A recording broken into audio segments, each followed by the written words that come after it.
Hello students, welcome to हमारे शिक्षा ज्ञान। आपका स्वागत है क्लास 10 मैथमेटिक्स के एक और वीडियो लेक्चर में। आज इस वीडियो में हम डिस्कस करने वाले हैं क्लास 10 मैथमेटिक्स की एक्सरसाइज 1.3.1 को। एक्सरसाइज 3.1 के क्वेश्चन नंबर 3 तक के प्रश्नों को हम पहले ही सोल्व कर चुके हैं, जिनको आप प्ले लिस्ट से जाकर देख सकते हैं। आज इस वीडियो में हम सोल्व करने वाले हैं क्वेश्चन नंबर 4 से आगे के प्रश्नों को। क्वेश्चन नंबर 4 हमको दिया है, निम्नलिखित समीकरणों के युग्मों में से कौन से युग्म संगत या असंगत हैं। यदि संगत हैं तो ग्राफीय विधि से हल ज्ञात कीजिए। हमें बताना है कि दिए गए जो समीकरण हैं इनमें कौन सा समीकरण युग्म संगत है और कौन सा असंगत है।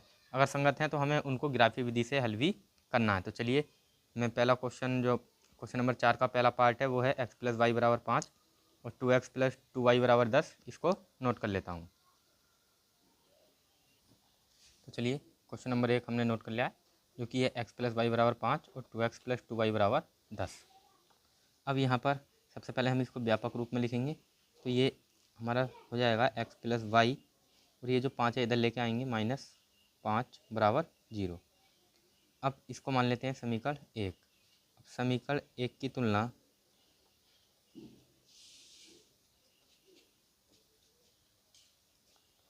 a1x + b1y + c1 से करने पर, यहाँ पर हम तुलना करेंगे a1x + b1y + c1 से।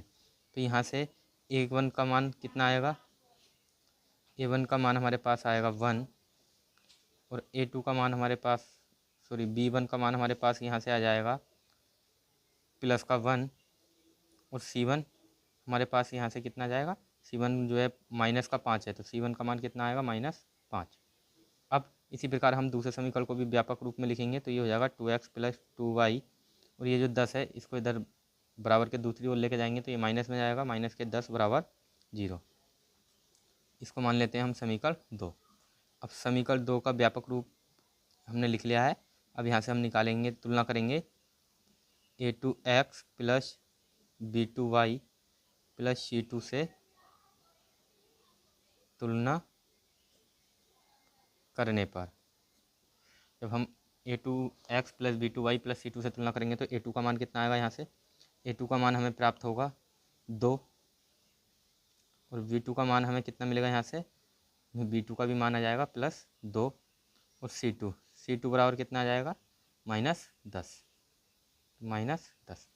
हमने a2 का मान b2 का और c2 का, इसी प्रकार a1 और b1 और c1 के मान निकाल लिए। अब हम निकालते हैं इनके अनुपात को। सबसे पहले हम निकालेंगे a1 a2 का अनुपात, a1/a2 का अनुपात।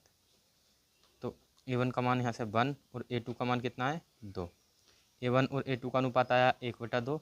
अब इसी प्रकार अगर हम निकालें b1/b2 का अनुपात, तो b1 और b2 का अनुपात कितना आएगा, b1 का मान हमारे पास दिया हुआ है 1/b2 का मान भी कितना है 2। अब c1 c2, अब c1/c2 का अनुपात कितना होगा, c1 का मान है -5 और c2 का मान हमारे पास कितना दिया हुआ है -10। माइनस से माइनस कैंसिल हो जाएगा और यहाँ से भी इसका मान आएगा 1/2। 5 से हम इसको भाग देंगे तो 5 × 5 और 5 दूनी 10।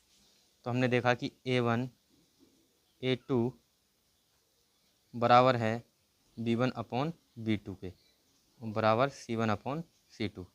तो इस प्रकार ये जो हमारे अनुपात हैं ये तीनों अनुपात आपस में बराबर हैं।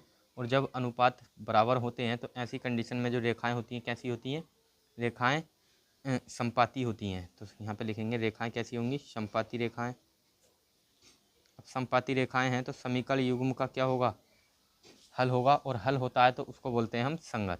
तो यहाँ पर ये समीकरण युग्म कैसा है, समीकरण युग्म संगत है। अब समीकरण युग्म संगत है तो इसको हमें अब ग्राफीय विधि से भी हल करना है, क्योंकि हमसे क्वेश्चन नंबर 4 में कहा गया था कि अगर समीकरण युग्म संगत है तो उसे ग्राफीय विधि से भी हल कीजिए। तो ग्राफीय विधि से हल करने के लिए हमें क्या करना होगा, पहले जो समीकरण 1 है उसके 2 निर्देशांक निकालने होंगे।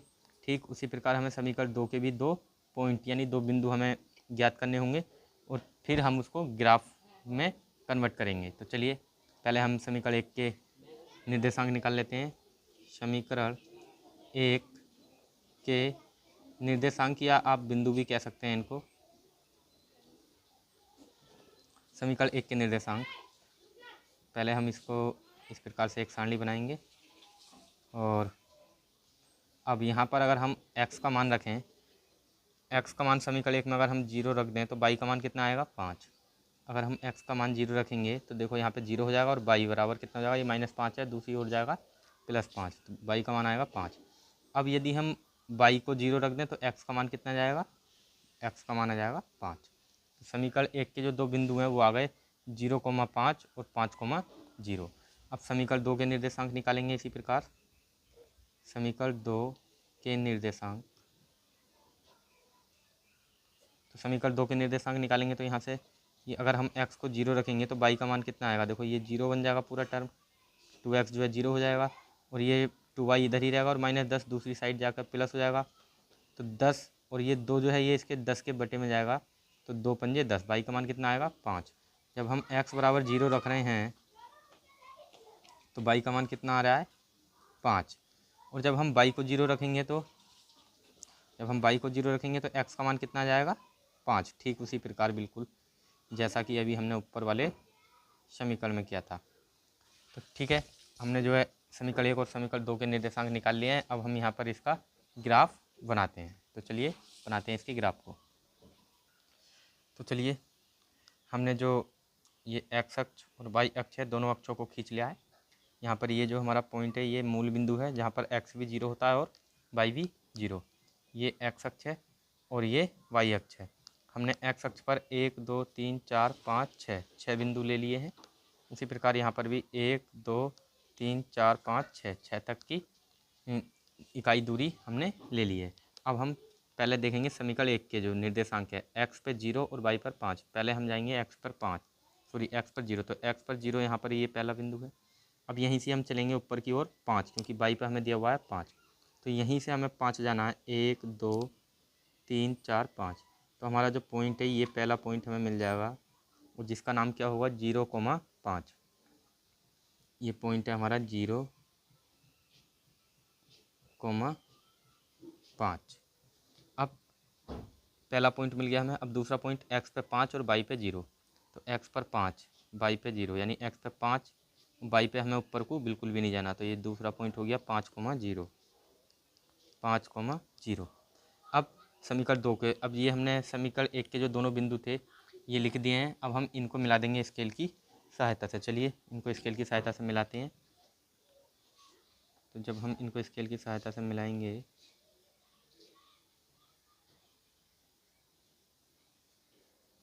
तो ये हमने दोनों बिंदुओं को जो है स्केल की सहायता से मिला दिया है। अब यहाँ पर जो हमारा समीकरण 2 दिया हुआ है उसके जो निर्देशांक है वो है x पर 0 y पर 5। तो x पर 0 y पर 5, तो हमारा पहला जो निर्देशांक था x पर 0 और y पर 5, यानी दूसरा भी जो पॉइंट है वो भी हमें यहीं पर मिल रहा है समीकरण 2 के लिए। और दूसरा जो पॉइंट है समीकरण 2 का वो है 5,0, तो 5,0 भी यही होगा। तो इसका जो ग्राफ होगा वो बिल्कुल सेम, एक रेखा और इसी के ऊपर आ जाएगी और रेखा इसी के ऊपर आएगी, यानी समपाती रेखा होगी। तो यही रेखा जो है ये दोनों समीकरणों के लिए है और यही बिंदु दोनों समीकरणों के हैं। तो यहाँ पर लिखेंगे हम कि जो हमारे इक्वेशन थे, हमारा समीकरण 1 क्या था, समीकरण 1 हमने माना था x + y - 5 = 0।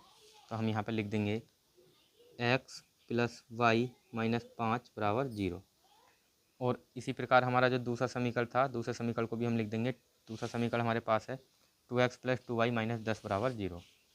दूसरा समीकरण भी इसी रेखा का होगा, 2x + 2y - 10 = 0।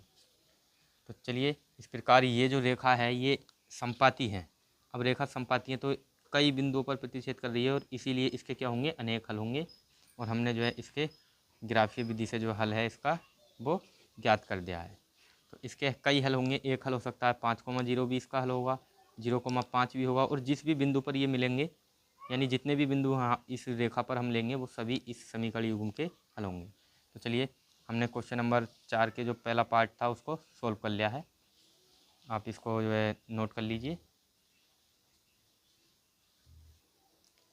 चलिए अब हम सोल्व करते हैं क्वेश्चन नंबर 4 के पार्ट सेकंड को, जो कि है x - y = 8 और 3x - 3y = 16। तो चलिए मैं इसको नोट कर लेता हूँ। तो चलिए क्वेश्चन नंबर 4 का जो पार्ट सेकंड है वो हमने नोट कर लिया है, जो कि है x माइनस वाई बराबर 8 और 3x माइनस 3y बराबर 16। अब हम सबसे पहले क्या करेंगे, इसको व्यापक रूप में लिखेंगे तो ये हो जाएगा x माइनस वाई और ये 8 इधर लेके आएंगे -8 बराबर 0, और ये जो 16 है इसे इधर लेके आएंगे तो क्या हो जाएगा 3x माइनस 3y और माइनस के 16 बराबर 0। इसको मान लेंगे समीकरण 1 और इसको समीकरण 2। अब समीकरण 1 व 2 की तुलना, समीकरण 1 व 2 की तुलना a1x plus b1y plus c1 बराबर 0 तथा a2x plus b2y plus c2 बराबर 0 से करने पर, तो हमारा जो समीकरण 1 है, समीकरण 1 की तुलना करेंगे हम a1x plus b1y plus c1 से, और समीकरण 2 की तुलना करेंगे a2x plus b2y plus c2 बराबर 0 से। तो यहाँ से जो हमारा a1 है, a1 का मान हमारे पास आएगा, क्योंकि समीकरण 1 से तुलना कर रहे हैं तो a1 का मान 1, और b1 का मान कितना आएगा, b1 का मान हमारे पास यहाँ से आ जाएगा माइनस का 1, क्योंकि यहाँ माइनस और यहाँ प्लस होता है, तो माइनस का 1, और c1 का मान इसी प्रकार से हमारे पास आ जाएगा -8। अब a2 का मान कितना आएगा, प्लस का 3, b2 का मान कितना आ जाएगा माइनस के 3, और c2 का मान कितना आ जाएगा हमारे पास माइनस के 16। तो हमने a1 b1 और c1 और a2 b2 c2 के मान निकाल लिए। अब हम निकालते हैं इनके अनुपात को, तो a1 upon a2, a1 a2 का अनुपात निकालेंगे तो कितना आएगा 1/3। इसी प्रकार अगर हम b1 b2 का अनुपात निकालें तो ये कितना आएगा, b1 का मान -1 और b2 का मान है माइनस के 3, माइनस से माइनस कैंसिल हो जाएगा, तो इसका भी अनुपात कितना आ गया 1/3। अब यहाँ पर हम निकालेंगे c1 अपॉन c2 का, c1 अपॉन c2 बराबर क्या आएगा -8 अपॉन -16, माइनस से माइनस कैंसिल और 8 का 8, 8 दूनी 16, यहाँ पर 1/2 आ गया। तो इस प्रकार हमने देखा कि a1 a2 तो आपस में बराबर हैं b1 b2 के, लेकिन c1 c2 इनके बराबर नहीं है। जब हमारा जो a1 a2 और b1 b2 और c1 c2 का अनुपात कुछ इस प्रकार से आता है, तो समीकरण युग्म क्या होता है, समीकरण युग्म या फिर कह सकते हैं रेखाएं जो होंगी, रेखाएं कैसी होती हैं, रेखाएं होती हैं समांतर, रेखाएं समांतर होंगी, और जब समांतर रेखाएं होती हैं तो वो कहीं पर भी प्रतिच्छेद नहीं करती, और जब प्रतिच्छेद नहीं करती तो समीकरण युग्म का कोई हल भी नहीं होता है, तो ये समीकरण युग्म होगा असंगत। अतः समीकरण युग्म असंगत है, अतः इसका कोई हल नहीं होगा, अतः इसका कोई हल नहीं होगा। और जब समीकरण युग्म का कोई हल नहीं है तो इसका ग्राफ भी हम नहीं बनाएंगे। तो चलिए, हमने जो क्वेश्चन नंबर 4 था उसके पार्ट सेकंड को भी जो है सोल्व कर लिया है। तो हम अब वीडियो जो है काफ़ी लंबा हो चुका है, अब क्वेश्चन नंबर 4 के जो आगे के प्रश्न हैं वो हम नेक्स्ट वीडियो में आपको सोल्व कराएंगे। और मुझे उम्मीद है कि ये दोनों जो प्रश्न थे आपको बहुत अच्छी तरह समझ में आ चुके होंगे, और यदि आपको वीडियो अच्छा लगा हो तो प्लीज़ लाइक शेयर और सब्सक्राइब करना ना भूलें। Thanks for watching.